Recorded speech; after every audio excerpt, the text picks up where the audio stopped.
عمر فاروق رضی اللہ تعالیٰ عنہ رات کا وقت ہے، چہرے پہ نقاب ڈال کے گلی میں گھوم رہے تھے۔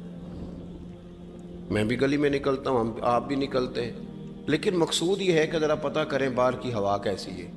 مقصود یہ ہے کہ پتہ کریں کہ آج برگر کس دکان کا اچھا ہے، معلومات کریں کہ محلے کی سیاست کس رخ جا رہی ہے۔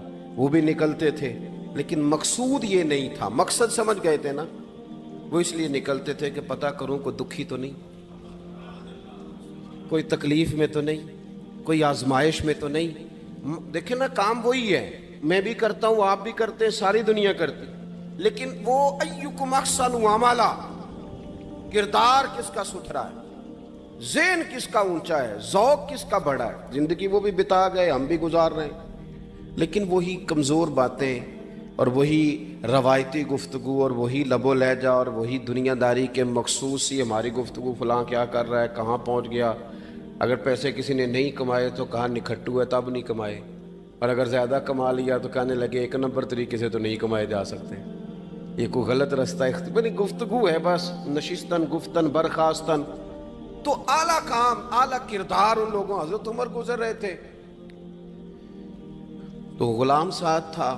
ایک شخص کو دیکھا کہ مدینے کے باہر خیمہ لگایا ہوا ہے، بھئی خیریت ہے، یہاں خیمہ کو لگایا؟ کہنے لگا امیر المومنین سے ملنے آیا ہوں، رات ہو گئی تھی تو سوچا یہیں قیام کر لیتا ہوں، صبح ان سے ملوں گا۔ تو فرمایا اندر کسی کے درد سے کراہنے کی آواز آتی ہے۔ کہنے لگا میری بیوی ہے اور بچے کی ولادت کا وقت آ گیا، تکلیف میں۔ حضرت عمر دوڑے گھر گئے، اپنی اہلیہ سے کہنے لگے نیکی کمانے کا ارادہ ہے؟ اس نے کہا ہے۔ مقصد سمجھ گئے تھے نا وہ لوگ، بالکل ہے۔ فرمایا جو ضرورت کی چیزیں ولادت کے وقت ہوتی ہیں لے لیں، کچھ گھی لے لیا، کچھ چنے لے لیے، کچھ ضرورت کی چیزیں لے لی، خاتون کو ساتھ لیا۔ یہ خاتون اول کی بات کر رہا ہوں، میں خاتون اول کی بات کر رہا ہوں۔ حضرت فاروق اعظم رضی اللہ تعالیٰ عنہ امیر المومنین ہیں۔ حضرت عمر نے اپنی اہلیہ کو ساتھ لیا، جہاں وہ شخص تھا وہاں آئے، اہلیہ نے حضرت عمر کے ذمہ کام لگایا، آگ جلا لیں، یہ تیل لے لیں، فلاں فلاں چیز گھی میں ڈال لیں، بنانی شروع کر دیں۔ فاروق اعظم نے ہاتھ کے اندر پکڑا ہوا برتن، چمچہ، ڈوئی بھی آخ لی دے، پنجابی ہے نا ہم، تو وہ کام کر رہے ہیں، چلا رہے ہیں، آگ جلا رہے ہیں، خاتون اندر ڈیوٹی کر رہی۔ تو وہ شخص جو تھا نا جس کی بیوی تھی، وہ کہتا ہے میں 2-3 دفعہ کا غلام ادھر آ، فلانی چیز بتا۔ میرے ذہن میں یہ تھا کہ امیر المومنین نے کو بندہ کھڑا کیا، آنے جانے والے مسافروں کا خیال کرے۔ میرے ذہن 2-4 دفعہ میں نے اپنے لفظوں میں بات بھی کہہ دی، لیکن جب اندر میرے بچے کی ولادت ہوئی تو اندر سے میری بیوی بولی اور حضرت عمر کی اہلیہ بولی، اور بول کے کہنے لگی امیر المومنین مبارک ہو، آپ کے دوست کو رب نے بیٹا دیا ہے۔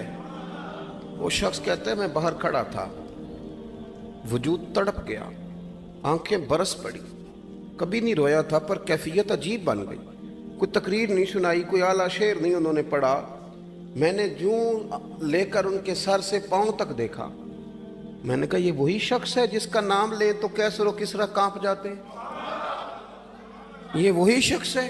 میں نے جمعے میں کہا تھا کہ روب کپڑوں کا نہیں ہوتا، روب تو دیانتداری کا ہوتا ہے۔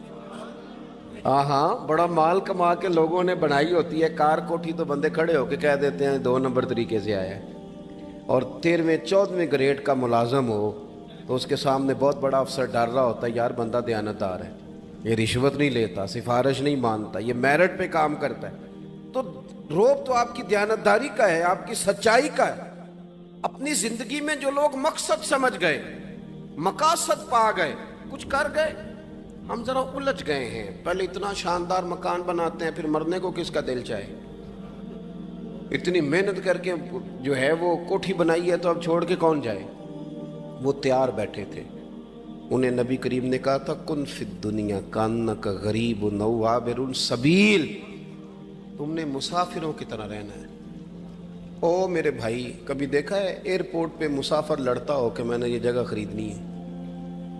اسے پتہ ہے کہ ابھی فلائٹ آنی ہے، میں نے تو چلے جانا ہے۔ ریلوے اسٹیشن پہ جو جگہ ہوتی ہے وہ خریدنے کے لیے لوگ رٹا نہیں ڈالتے، انہیں پتہ ہے پہلی ٹرین سے چلے جانا ہے۔ بس سٹاپ پہ جھگڑے نہیں ہوتے کہ یہ کرسی میری ہے، جانا جو ہے مٹی دیں تے مٹی رہنا ہی، ایویں کا دی بلے بلے